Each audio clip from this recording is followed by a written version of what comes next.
Doctor Antonio Maya, en esta clase vamos a estudiar la pregunta de investigación.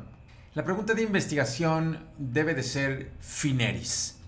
Esta es una mnemotecnia que nos va a ayudar a podernos guiar a contestar una pregunta de investigación de la manera más fácil. Debe de ser factible de ser contestada, debe de ser interesante, novedosa, ética, relevante, impactante y sencilla.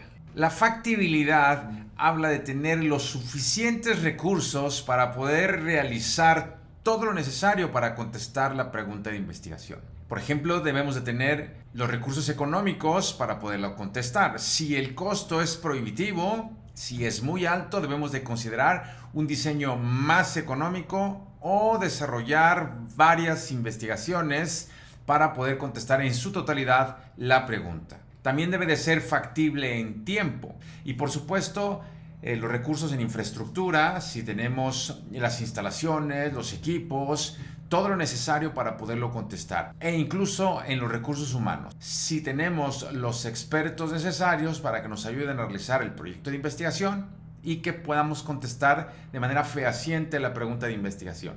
También la factibilidad nos va a hablar en el número de la muestra, el número de pacientes que tenemos que involucrar para poder contestar esa pregunta de investigación. Muchas ocasiones creemos que podemos tener muchos pacientes que nos puedan ayudar en nuestro proyecto de investigación, que los vamos a recopilar, pero de repente cuando iniciamos el estudio realmente tenemos muy pocos pacientes.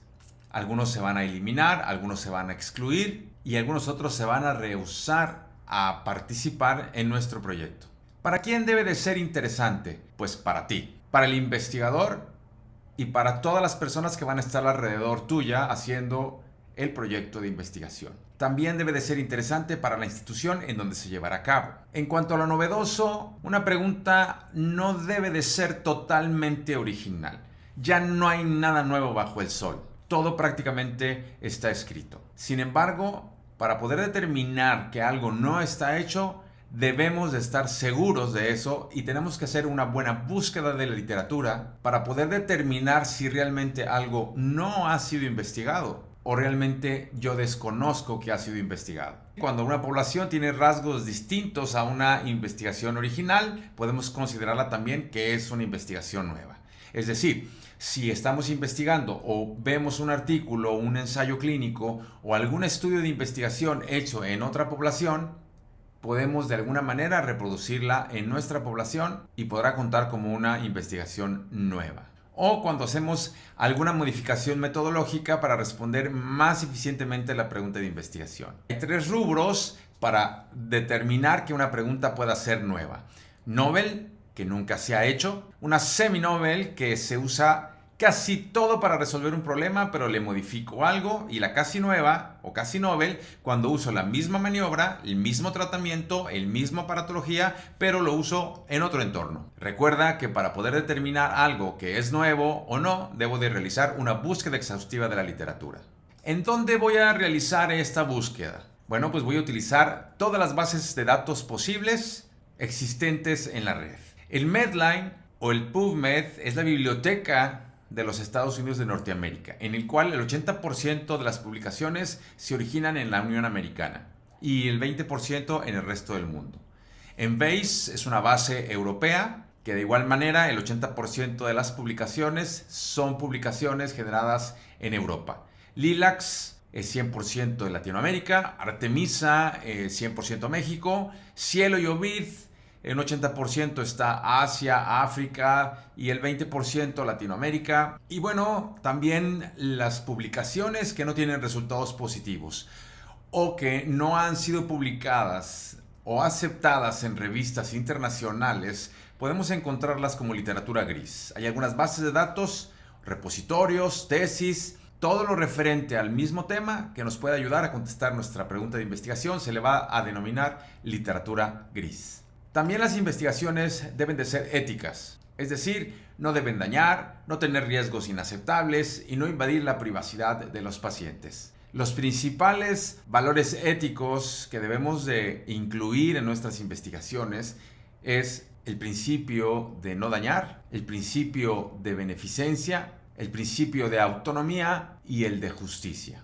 Y por supuesto, todas las declaraciones que existen y las leyes necesarias para investigar en seres humanos, que lo veremos más adelante en nuestro curso. Ser relevante es muy importante. No hay nada más importante que la relevancia. Es decir, cuáles son los cambios que se van a lograr a través de contestar mi pregunta de investigación, a través del proyecto que voy a hacer hacia el paciente, hacia el investigador responsable y hacia la institución que está auspiciando la investigación. En cuanto nosotros hagamos un cambio a la atención médica dental que se está realizando, estamos modificando una tendencia. El ser impactante significa cuáles son los beneficios que vamos a otorgar de igual manera al paciente, al investigador y a la institución que da origen a esta investigación. No puede ser impactante una investigación sin ser relevante. Estos cambios deben de ser significativos de manera clínica. Necesitamos generar cambios importantes y beneficios importantes hacia la población. Y por último, una pregunta de investigación debe de ser sencilla. Debe de formularse para poder contestarse una sola interrogante. Una pregunta muy complicada con varias cosas que contestar se vuelve una investigación con muchas aristas, difícil de contestar, que va a requerir muchísimo más recursos, no nada más económicos, sino en tiempo, expertos, infraestructura. Y va a ir en detrimento a la conclusión de la investigación. Así que haz preguntas sencillas y contéstate una sola cosa a la vez. ¿De dónde se originan las preguntas? Bueno, todas las preguntas de investigación, según el Dr. Feinstein, se utilizan o se originan del quehacer cotidiano, de todo lo que estás haciendo en la práctica clínica. ¿Qué tratamientos estás realizando? ¿Cuál es el más fiable? ¿Qué material es superior? ¿Qué medicamento, sustancia o droga podemos prescribir con tanta seguridad? O bien, si quieres hacer alguna pregunta de diagnóstico, ¿cuál es el estudio más exacto, más fiable? O preguntas de pronóstico, ¿cuál es el curso clínico de una enfermedad, de un tratamiento, la longevidad de una restauración, de un implante? O bien quieres contestarte causalidad. ¿Cuál es la etiología de alguna condición? ¿Cuál es el tratamiento más eficaz para poder realizarlo?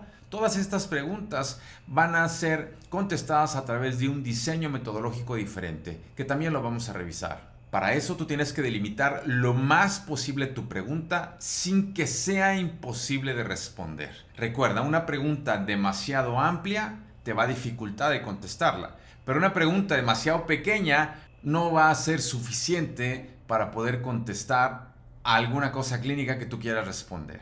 Entonces debes de definir claramente el problema a resolver. Recuerda que ya vimos la estrategia PICO, en donde tú vas a determinar el paciente o el problema, la intervención que vas a realizar, contra qué lo vas a comparar, que generalmente es el estándar de referencia, y los outcomes o resultados que tú vas a buscar o que tú vas a medir que están en la literatura ya.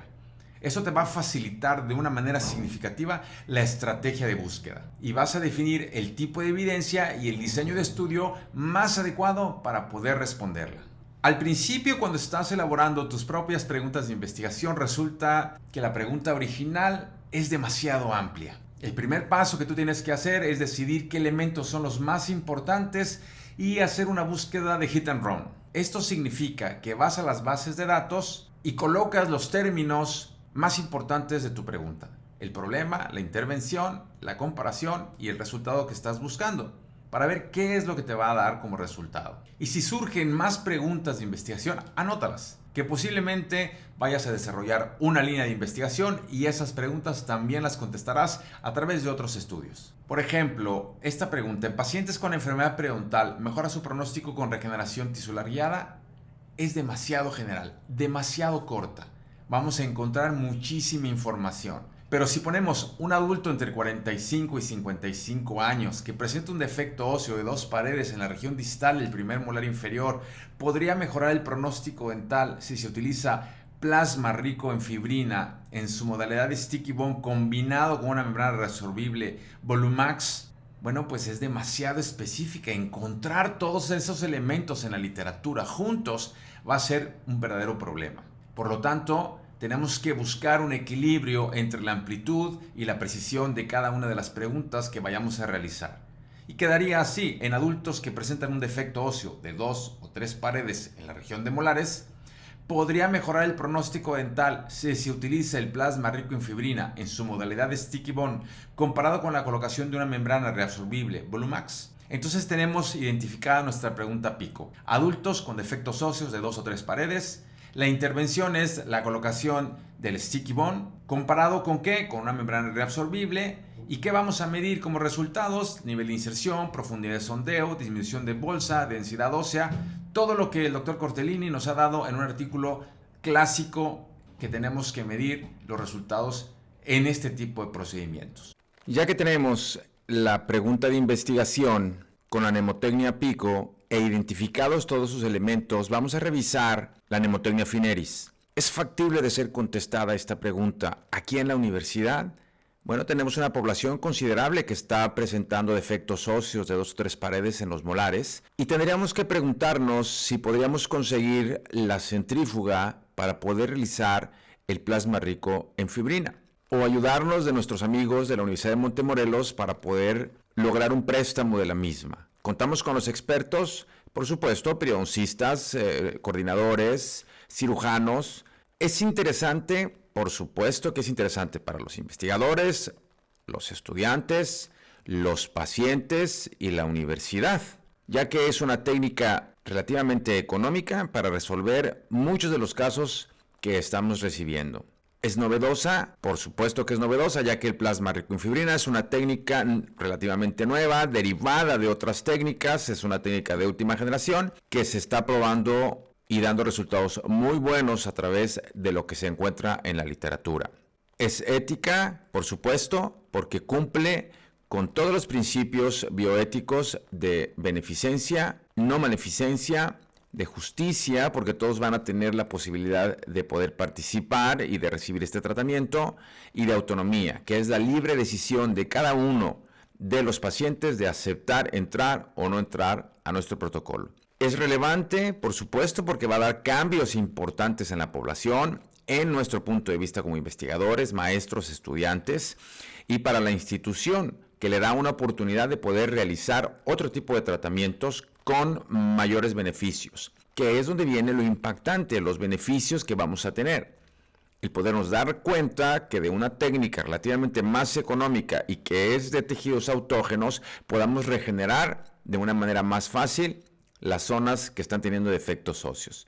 Y por supuesto el beneficio institucional de tener acceso a un tratamiento mucho más económico con una recuperación monetaria muchísimo mayor. Y es sencillo, por supuesto que es sencillo. Es resolver si mejora el pronóstico dental al utilizar una técnica muy sencilla en defectos que son muy comunes en nuestra población. En la siguiente clase veremos la estrategia de búsqueda y la apreciación crítica de la literatura. Saludos.